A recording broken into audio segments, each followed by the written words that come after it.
بسم الله الرحمن الرحيم الحمد لله رب العالمين والصلاة والسلام الأتمان الأكملان على المبعوث رحمة للعالمين وعلى آله وصحبه وسلم تسليما كثيرا ما بعد يقول الشيخ رحمه الله تعالى رحمة واسعة الشيخ محمد بن جميل زين رحمه الله من لالو إن شاء الله تبارك وتعالى زاري كخذ عقيدة درساتنا مالتنا يمهونو يمنا نسو السؤال التاسع والعشرون هذا ጥያቄ هل نلبس الخيط والحلقة للشفاء የሚል ይሆናል ማለት ነው። ከትላንትና ወደ ላይ ያየነው ደግሞ ትላንትና የተመለከተው ምንድን ነበረ? هل نصدق العراف والكاهن في علم الغيب የሚል ይሆንና هل يعلم الغيب أحد የሚለውን ሁለቶቹን መስአሎች ተመልክተን ነበር። ቢማዕና ጠንቋዮችንና ካህኖችን እውነት እንበላቸውን የሩቅን እውቀት እናውቃለን ብለው ሲሞግቱ እውነት እንብለን እንቀበላቸውን የሚል ጥያቄ ነበረ። ናም ጠንቋይንና የሩቅ አዋቂዎችን እውነት አንልም፣ ምክንያቱም ከአላህ ውጭ የሩቅን እውቀት የሚያውቅ የለም ብለን አይተን ነበረ። ከዛ ደግሞ የሩቅን እውቀት ከአላህ ውጭ የሆነ አካል የሚያውቅ አለን ብለው ጥያቄውን አንስተው ነበረ። የሩቅን እውቀት የሚያውቅ አንድም የለም ኢላ ሩሱሎች ናቸው። ትንሽ እኔ አላህ የመረጣቸውን ሩሱሎች በሚፈልጉት ቀድር በትንሽ ባኑ ያሳውቃቸዋል። ሩሱሎችም ቢሆኑ በጠቅላላ ሙሉ በሙሉ ያውቃሉ ማለት ሳይሆን በትንሹ ማለት ነው ያውቃሉ። አላህ ያሳውቃቸውን ቀድር ነው እንጂ የሩቅን እውቀት ማወቅ ይሄ አላህ የተለየበት ነገር ነው እንጂ ከአላህ ውጭ ያለ አካል ነገ የሚከሰተውን ከዚህ በቃ ያኔ ራቅ ያለ ከኛ ራቀን ነገር የሚከሰተን የሚያውቅ የለም ብለን አይተን ነበር። ዛሬ ደግሞ ኢንሻአላህ የምንመለከተው ምንድነው? السؤال هذا ጥያቄ ያሉ هل نلبس الخيط والحلقة للشفاء ብለው ተናገሩ። هل نلبس እንልበስን እናጥልቅን አሉ። الخيط ክርን እንልበስን አሉ። هل نلبس እንልበስን الخيط ክርን እንልበስን። خيط ማለት ክር ነገር ማለት ነው። በክር ወይንም እንደሆነ በጭረተ ነገር ሊሆን ይችላል። ክር ማለት ነው። ክር ታውቃላችሁ መቼም የልብስ ክር አለ። እንደዚህ አይነት ማለት ነው። ሰዎች ሲታመሙ የሆነ ቁስል ነገር ሲኖርባቸው የሆነ በሽታ ሲመጣ ያን ከበሽታው እንዳደነን ብለው እጃቸው ላይ ይሄ ጡንቻቸው ላይ ወይ እግራቸው ላይ ምናምን ያስራሉ ማለት ነው። በተለይ ሴቶች ላይ የሆነ ስንድድ የሚባል አለ። የሆነ ቀይ ነገር ምናምን ጫ ነገር ይሰኩና እነዛ ማነው ወይም ደግሞ ዛጎል ነገር ያንጠለጥላሉ ኢላ አኺሪሂ። ኢዘን ምን እያሉ ነው ጥያቄውን ሲያነሱት? هل نلبس እናጥልቅን እንልበስን الخيط ክርን እንልበስ እንደ ክርን እናድርግን والحلقة እንደዚህ ደግሞ ቀለበትን ማለት ነው። ሐልቃ ማለት ቀለበት ብለን እንፈስረዋለን። ቀለበት ብለን ፈሰር ነው እንጂ እንደው ሁሉም ክብ የሆነ ነገር በጠቅላላ በቃ ክብ የሆነ ነገር በጠቅላላ እግር ላይ የሚለበስ አለ፣ እጅ ላይ የሚጠለቅ አለ፣ ሴቶች የሚለብሱት አንገታቸው ላይ የሚተረግ አለ በጠቅላላ ማለት ነው። አሁን እጅ ላይ ካቴና ምናምን የሚባል አለ። አሁን እጅ ላይ የሚተረግ ማለት ነው። ሴቶቹ እንደ ውበት አድርገው የሚጠቀሙት ማለት ነው። እግራቸውም ላይ የሚያደርጉት የሆነ ብረት ነገር አለ ክብ የሆነ እና ይሁን ላይ ጠቅላላ ቀለበትም አለ እጃቸው ላይ የሚተረግ የብር ቀለበት ምናምን እዚህ ላይ ማለት ነው። እና ምን እያሉ ነው እነሱ? هل نلبس እንልበስን الخيط ክርን እንልበስን والحلقة ቀለበትንም ደግሞ እናድርግ እንደ ቀለበትንም እንልበስን ለምን? للشفاء ለመድኃኒት ብለን ሰውየው ታሞ መድኃኒት ይሆኑኛል፣ በሽታን ያስለቅቁልኛል፣ በሽታን ይከላከሉልኛል ብሎ ሲያመው ማለት ነው ቀለበትንና ክርን እኔ ማጥለቅ ይችላል አይችልም የሚል ሆነ ጥያቄው ማለት ነው።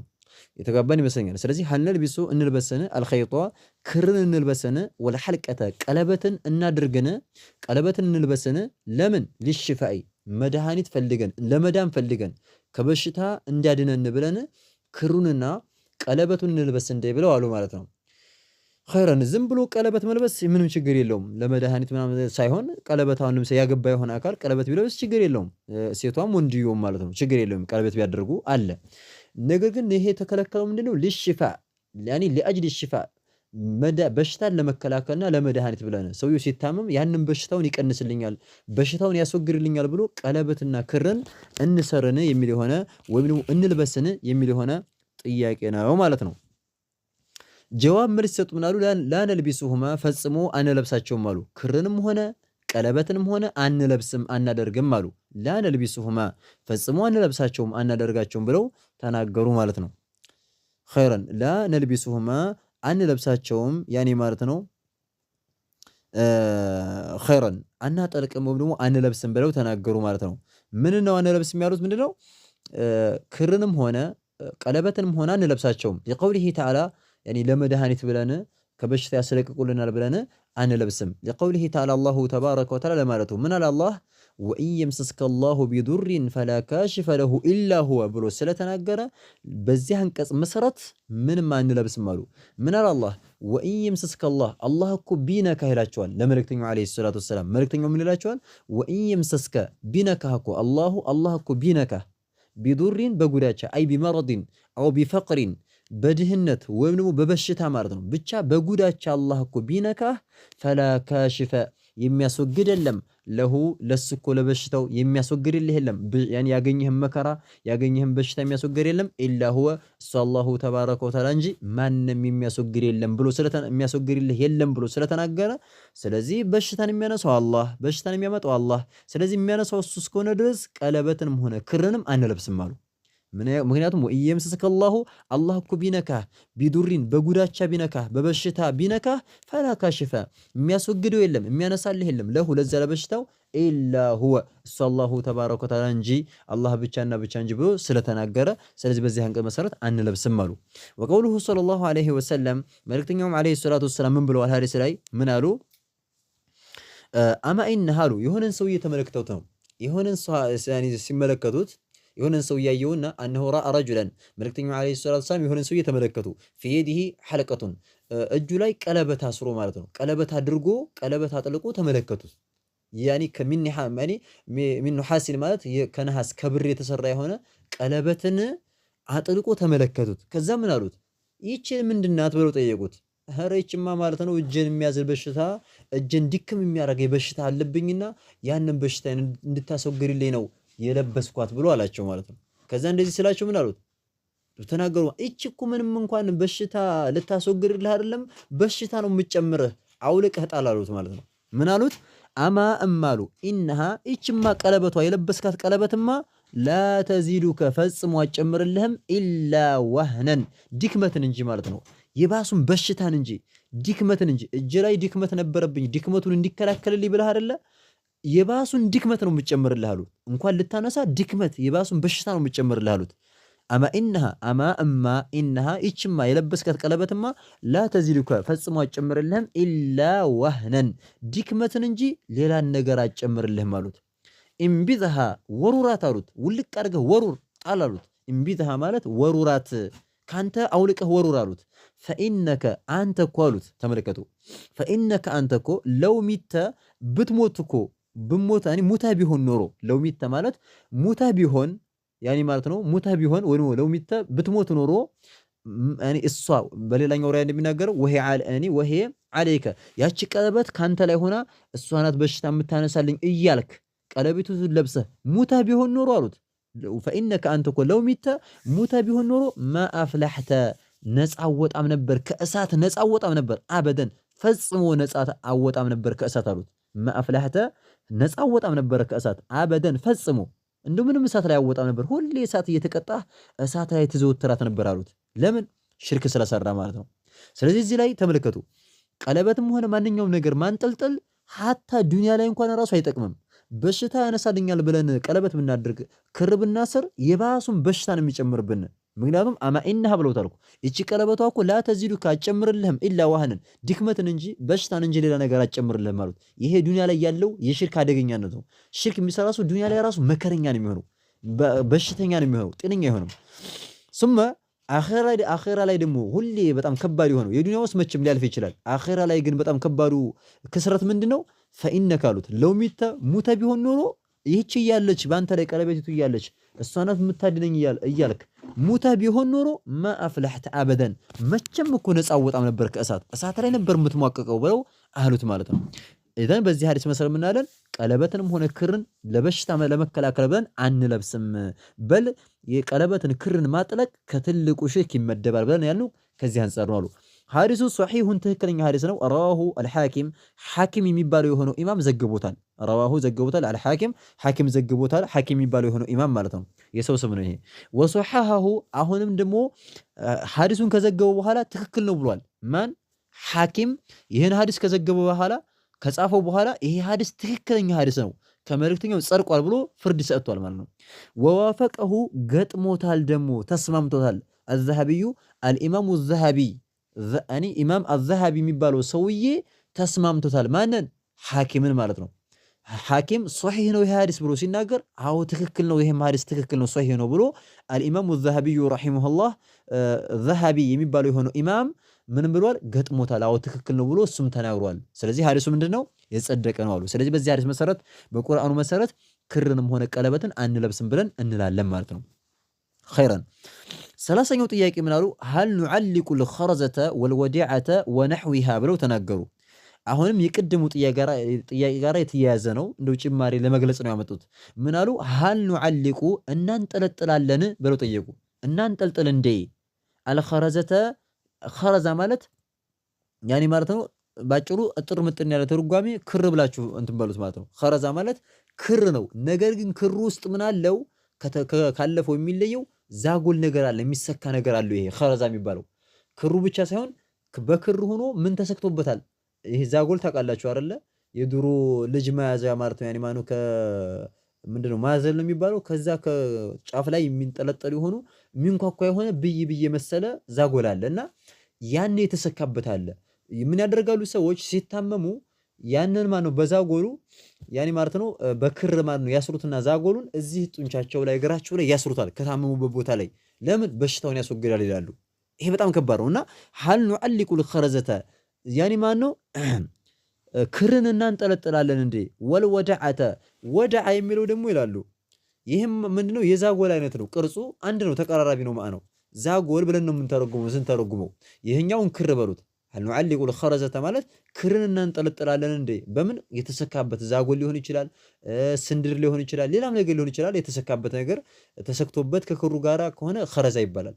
ወልወደዐተ ወደዐ የሚባለው ደግሞ ምንድነው? ይሄ ዛጎል ይላሉ። እጥር ምጥን ያለ ዛጎል ነው። በብዛት ግን ይሄ አስል መሰረቱ ወደዐ የሚለውን አይማዎች ሲናገሩ ባህር ላይ የሚወጣ ነው ይላሉ። ከባህር ላይ ብይ ይመስላሉ። በጣም ብይ የመሰለ ያኔ ብይ ታውቃላችሁ አይደለ? እሱን የመሰለ የሆነ ድብልቡል ነገራቶች ናቸው። ከባህር ላይ ይወጡና እነዛ ናቸው። እነዛ በክር ነገር ታስረው አሁንም ይንጠለጠላሉ፣ ከበሽታ ይከላከላሉ እያሉ ሰዎች ያረጓቸዋልና ምን አሉ? አሁንም ሀል ቱዓለቁ ትንጠለጠላለችን አልኸረዘቱ ማለት ነው ክር ማለት ነው። ወልወዳዐቱ ዛጎል ማለት ነው። ወነሕውሃ የሷም አምሳያ የዛጎል አምሳያ የክር አምሳያ ሌላም ነገር ቢሆን ብቻኛ የሚንጠለጠል ነገር ማለት ነው። ቀንድ የሚያንጠልጥል ብረት የሚያንጠልጥል ምን የሚያንጠልጥል እኛ አያገባንም። ብቻ ያኔ ከበሽታ ይከላከልልኛል ብሎ ማንጠልጠል ይችላል አይችልም የሚል የሆነ ጥያቄ ነው። ስለዚህ ሀል ቱዓለቁ ልኸረዘቱ ክርን እናንጠለጥላለን ከዛጎል ጋራ ማለት ነው። ወልወዳዐቱ ዛጎሉን ደግሞ ለብቻ እናንጠለጥላለን እንዴ? ወነሕውሃ የሷም አምሳያ ያኒ አሁን በብዛት ሌሎች አምሳያ አሁን ለምሳሌ የነዚህ የዛጎል አምሳያ ምን አለ? ሴቶች ማለት ሲወልዱ ምን ያደርጋሉ መሰላችሁ? በገጠር ላይ ማለት ነው ብረት ምናምን ከወደ ራስጌዋ አኑሩላት ይባላል። ብረት ማለት ነው ማጭድ ነገር ወይም ደግሞ የሆነ ቁራጭ ብረት ነገር ያኑሩ። ለምን? የሆነ ይከላከላል፣ የሆነ እንዳይጠጋት የሆነ ሸይጣን ምናምን እንዳይጠጋት ይከላከልላታል ይላሉ። ሱብሃንአላህ አጃኢብ ነገር ነው። እንግዲህ ይሄ ሽርክ ነው አይቻልም ሲጀመር አስለ እና እንደዚህና ይሄን አንጠለጥላለን እንዴ ብለው አሉ። ጀዋብ መልስ ሰጡ። ምን አሉ? ላ ኑዓሊቁ ብለው ተናገሩ። ላ ኑዓሊቁሃ አናንጠለጥላትን ፈጽሙ አሉ። ቢመዓና ክርክርንም ሆነ ዛጎልንም ሆነ አናንጠለጥልም አሉ። ለምን ብለን ሚነል ዐይኒ ከዐይንና ስለመከላከል አብዛኞቹ ሰዎች የሚያደርጉት ይሄን ነው። ዛጎል የሚያንጠለጥሉት ክር የሚያንጠለጥሉት ምንድነው? አይን እንዳይበላው ይባላል አይደለ? የሆነ ልጅ ህፃን ልጅም ካለ ምናምን ምርጥ ልጅ ከሆነ ቀይ ልጅ ከሆነ ምናምን እንደዚህ አይን እንዳይበላው ይባልና ዛጎል ያስሩለታል። አንገቱ ላይ የሆነ ሂርዝ ነገር ያስሩለታል፣ እግሩ ላይ ያስሩለታል። ብዙ ነገር ያደርጋሉ። ይሄ ሽርክ ነው፣ አይቻልም። ላ ኑዓሊቁሃ አናንጠለጥላትም ሚነል ዐይኒ ለዐይን እናስ ብለን ከሰው አይን ለመዳን ብለን አናንጠለጥላትም። አላህ ነው የሚጠብቀውና ማለት ነው። ሊቀውሊሂ ተዓላ ይህንም ደግሞ አናንጠለጥልም ያለው ለምንድን ነው? አላህ ለማለቱ ምን አለ አላህ? ወኢን የምስስከ አላሁ አላህ እኮ ቢነካ ቢዱሪን በጉዳቻ ፈላ ካሽፈ የሚያነሳ የለም ለሁ ለዛ ለጉዳቸው ኢላ ሁወ እሱ አላህ እንጂ ማንም የሚያነሳው የለም ስላለ፣ ስለዚህ በሽታ የሚያነሳልና አላህ የሚያመጣውም አላህ፣ ስለዚህ ምንም ነገር ማንጠልጠል አይቻልም ብለን እንላለን ነው። ወከዛሊከ ወቀውሉሁ ሰለላሁ ዐለይሂ ወሰለም መልእክተኛው ዐለይሂ ሰላቱ ወሰላም ምን አሉ? ሐዲስ ላይ ደግሞ መን ዐለቀ ተሚመተን ፈቀድ አሽረክ ብለዋል። መን አካል ዐለቀ ያንጠለጠለ የሆነ አካል ተሚመተን ሂርዝን ያንጠለጠለ ማለት ነው። ሂርዝ ታውቃላችሁ አይደለ? የሆነ እንደዚህ ተዓውዛቶች ወይም ደግሞ የሆነ ነገር አያተል ኩርሲይ ምናምን ይጻፍበትና ያኔ ማለት በቁርአንም ያደርጉታል። አንዳንዶቹ ደግሞ የጂኒ ስም ያደርጋሉ። የጂኒ ስም በቃ ስታውት አይነበብም ጭራሽ። ይሄ ገጠር አጢባዎች የሚጽፉት ማለት ነው። እንደዚህ ያደርግና ለህፃኑ ልጅ ምናምን አሁን ለምሳሌ ወይ አሁን ባለንበት ሰዓት እናቲቱ ትወልድና ያኔ ትታው ወዴት ትሄዳለች? ወደ ውጭ ሀገር ትሄዳለች። ከዛ እናቱን እንዳይሰይ ይባላል። መሰየት ታውቃላችሁ አይደለ? እንዳይናፍቅ በቃ እንዳይከሳ በናፍቆት እንትን እንዳይል እንዲረሳት የሆነ ብለው በቆዳ ምናምን አሰፍተው እዚህ አንገቱ ላይ ያደርጉለታል። ሂርዝ ይባላል። ይሄ አይቻልም፣ ሽርክ ነው ይሄ ማለት ነው። አህባሾች እንደዚህ ያኔ ይሄን ይፈቅዳሉ እነሱ ማለት ነው። ችግር የለውም ማንጠልጠል ይቻላል ማለት ነው እያሉ የሚሉ ሰዎች አሉ። ይሄ ዘበት ውሸት ነው ማለት ነው። በል ሽርኩም ቢላሂ ተባረከ ወተዓላ መልእክተኛው አለይሂ ሰላቱ ሰላም እንደተናገሩት ምን አሉ? ምን ዓለቀ ያንጠለጠለ ተሚመተን ሂርዝን ያንጠለጠለ የሆነ አካል አሉ። ተሚማ ማለት ሂርዝ ማለት ነው። ፈቀድ በእርግጥም አሽረከ አጋርቷል፣ ሽርክ ሰራሩ። ምክንያቱም ያኔ ይጠብቀኛል ነው የሚለው ከጅኙ ከምናምን ይጠብቀኛል እያለ ነው። የሚጠብቀው ደግሞ አላህ ብቻ ነው አይደለ? ስለዚህ በእርግጥም አጋርቷል ብለው አሉ ማለት ነው መልእክተኛው አለይሂ ሰላቱ ሰላም። ሐዲሱ ምንድነው? ሰሒሁን ትክክለኛ ነው። ረዋሁ አሕመዱ ኢማሙ አሕመድ የዘገበው የሆነ ዘገባ ነው። ኢማሙ አሕመድ ዘግቦታል። ሐዲሱም ሰሒህ ነው አሉ። ስለዚህ በዚህ ሐዲስ መሰረት ክርንም ሆነ ዛጎልን አናንጠለጥልም ብለን እንላለን ነው። አተሚመቱ ተሚማ የሚለውን ቃል ሊፈቱት ነው። ትንሽ ረክክ ስለሚል ሊፈቱት ነውና ተሚማ ማለት እኮ እዛ ላይ ምን ዓለቀ ተሚመተን ሲሉ መልእክተኛው አለይሂ ሰላቱ ሰላም የፈለጉበት አተሚመቱ ተሚማ ማለት እኮ አልኸረዘቱ ኸረዛ ማለት ክር ነው ማለት ነው። ኸረዛ ማለት ክር ነው። ያኒ ዛጎል ምናምን የተሰካበት የሆነ ክር ነው። አውል ወዳዓቱ ወይም ደግሞ ራሱ ዛጎሉ ነው። ወዳዓ ማለት ነው። ቱዓለቁ የምትጠለጠልናት ሚነል ዐይኒ ያኒ አይንና ስለመከላከል ከሰው አይን ለመዳን ብሎ የሚያንጠለጥሉት የሚያደርጉት የሆነ ክርና ዛጎል ነው ተሚማ የሚባለው። ቢማዕና ያው ጠቅላላ ነው። ሂርዝም ይገባል በጠቅላላ ዛጎሉ ብለው እዚያ ቢፈስሩትም የሚንጠለጠል ነገር በጠቅላላ ዙሩ ከአይንና ስለመከላከል ተብሎ የሚንጠለጠል ነገር በጠቅላላ እዚህ ውስጥ ይገባል። ምን ዓለቀ ተሚመተን ሂርዝን ያንጠለጠለ የሆነ አካል ፈቀድ አሽረከ በእርግጥም አጋርቷል ከሚለው ይገባልና ስለዚህ በዚህ ሐዲስ መሰረት ምን እንላለን? ያኒ ማለት ነው ዛጎልም ሆነ ክርም ሆነ ምንም ሆነ ከበሽታ ለመዳን ብሎ ማንጠልጠል አይቻልም። ሽርኩም ቢላሂ ተባረከ ወተዓላ ነው ብለው ተናገሩ። هذا والله أعلم نكتفي بهذا المقدار سبحانك اللهم وبحمدك أشهد أن لا إله إلا أنت أستغفرك وأتوب إليك